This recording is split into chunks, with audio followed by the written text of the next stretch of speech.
Hi guys, I'm back. In this video, we're going to talk about the 13 insulin triggers, okay? Now, as you may or may not know, insulin is behind so many health problems. And if you could just understand all the triggers and avoid these things, you can be very, very healthy. So what I did is out of this book, I summarized all of the triggers to increasing insulin and just realized that we need normal insulin, but we don't need excessive amounts of insulin. So when you have high levels of insulin, it causes the receptor that it's supposed to be received in to downgrade and become resistive and blocked. So that's called insulin resistance. And then it sends a signal back to the pancreas, increasing your insulin. So you have a situation where you have too much insulin, yet it's ineffective, it's not working, okay? Okay, so let's start with number one, sugar. And I'm talking about all the sugars, okay? Like dextrose, high fructose corn syrup, table sugar, brown sugar, raw sugar, honey, all the sugars. Number two, refined grains in the form of breads, pasta, cereal, crackers, biscuits, things like that. Number three, frequency of eating. Every time you eat, you trigger insulin. So the more times you eat, the worse it is. That's why we do intermittent fasting. Number four, there's an insulin scale that measures all the non-carbohydrate things that can trigger insulin. And lean proteins will trigger insulin more than fattier proteins. So you don't want to focus on lean, low-fat protein. You want to get the whole fat in there as nature has provided. Number five, excessive protein. Too much protein can trigger insulin. So the optimum amount is between 3 and 6 ounces. If you're a real big guy, or you're doing intermittent fasting, you're having less frequent meals, then consume a little bit more. But try not to go too much. Number six, soy oil, which most definitely is genetically modified, and even corn oil and other oils as well, but it's sprayed with glyphosate. Okay, this is an herbicide, Roundup Ready, part of the GMO thing. So we want to avoid soy oil because that can trigger insulin resistance and then spike insulin. Trans fats, that's all the hydrogenated oils. You want to avoid all that. That can actually cause insulin resistance and increase insulin. Cortisol, that's the adrenal stress hormone.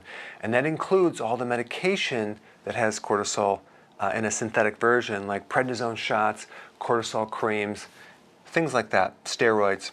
Number nine, diuretics. So many people are on high blood pressure medication, and they use a diuretic, which gets rid of fluid. But one of the side effects, it causes insulin resistance, which then increases your insulin, causing more blood pressure, okay? Number 10, statins. It's a cholesterol medication. Causes insulin resistance, increasing insulin, thereby increasing cholesterol.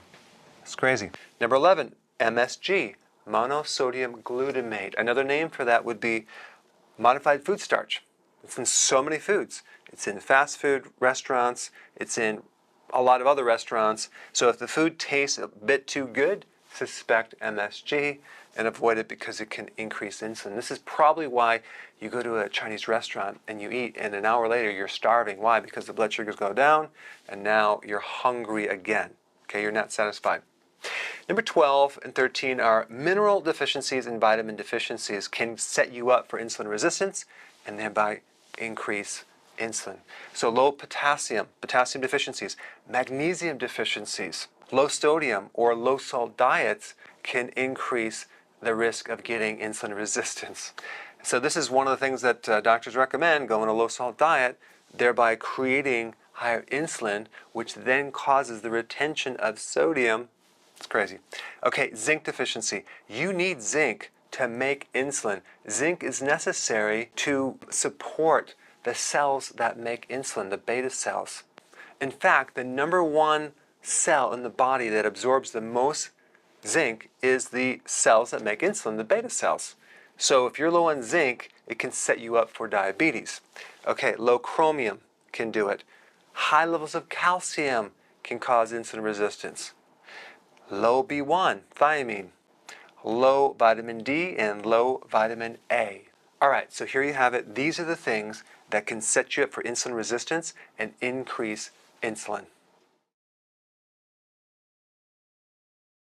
Hey, before you leave, I just wanted to give you a little quick history on some of the books that I wrote. This was one of the first books. It's called Dr. Berg Body Shapes. It was my attempt at writing about body types. What was very interesting about this book is I actually did all the images myself. Don't ask me why. They look actually not quite as professional as some of the images that I have in the new book. But anyway, this is my first attempt right here called Dr. Berg's Body Shape Diets. And then I wrote a book more extensive called The 7 Principles of Fat Burning. I don't even have a copy anymore, actually, because it's outdated. The next book, I put about 1,000 hours into this one right here called The New Body Type Guide. Major updates on the body types. I put a lot of energy into this. It has professional images, graphics, all sorts of things. Now, the problem with this book is it doesn't really describe what this is really about. Body types are only a small portion of what's in this book.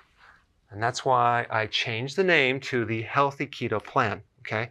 If you happen to have this book, you don't really need this book because there's some only very, very minor updates. But if you don't have this, you need to get this one right here. This book goes into every single detail that you would ever want to know about.